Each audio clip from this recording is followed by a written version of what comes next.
বাংলাদেশের থিম ভিত্তিক পার্কের সম্ভাবনা আপনি কতটুকু দেখছেন? যে অলরেডি থিম ভিত্তিক পার্ক আছে, এটাকে আরো বাড়ানোর জন্য সেই সম্ভাবনা কতটুকু আছে, এবং সেটা যদি ঢাকা শহরের মতো একটা জনবহুল শহর হয় সেখানে এর প্রয়োজনীয়তা কতটুকু? আমি তো এর অপার সম্ভাবনা দেখি। কারণ একদম ইন্টারভিউর শুরুর দিকেই আপনাকে বলেছিলাম যে ঢাকার মানুষের যাবার কোনো জায়গা নেই।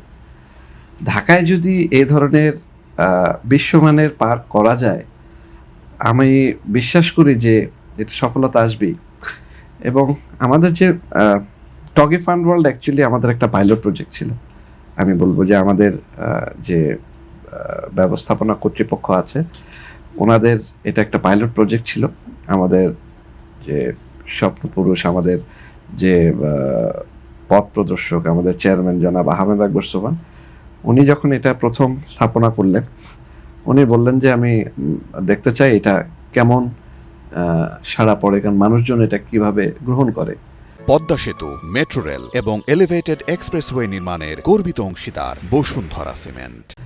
তো মাঝখানে আরো কোভিড গেল, তারপরে আরো পলিটিক্যাল টার্মোয়েল, সবকিছু মিলিয়ে যদিও আমাদের মাঠে নামতে একটু সময় লেগেছে, বাট এখন পুরোদমে কাজ চলছে।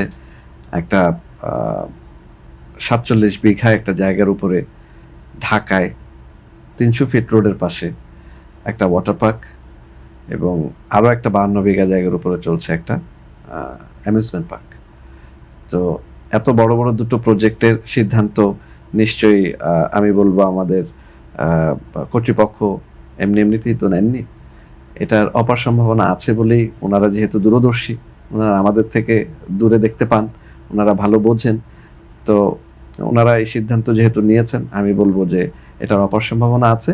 এবং আমরা খুব শীঘ্রই হয়তো সেই সার্ভিসগুলো নিয়েও আমরা আপনাদের সামনে চলে আসবো। আমরা বসুন্ধরা হসপিটালিটি অ্যান্ড এন্টারটেইনমেন্ট নিয়ে কাজ করছে। তো এর ভেতরে এন্টারটেইনমেন্ট যেহেতু একটা খুব গুরুত্বপূর্ণ অংশ, ওয়াটার পার্ক একটা খুব গুরুত্বপূর্ণ পার্ট আমি এখানে বলবো। আর অ্যামিউজমেন্ট পার্কের ভেতরে কি কি ফ্যাসিলিটিস আমরা দিতে যাচ্ছি সেগুলো হয়তো আমি এখনই খোলাসা করে বললাম না, তবে এগুলো আপনাদের আকর্ষণ হিসেবে থাকবে এবং এগুলো খুবই জোরালোভাবে সাড়া ফেলবে বলে আমি খুব কনফিডেন্ট।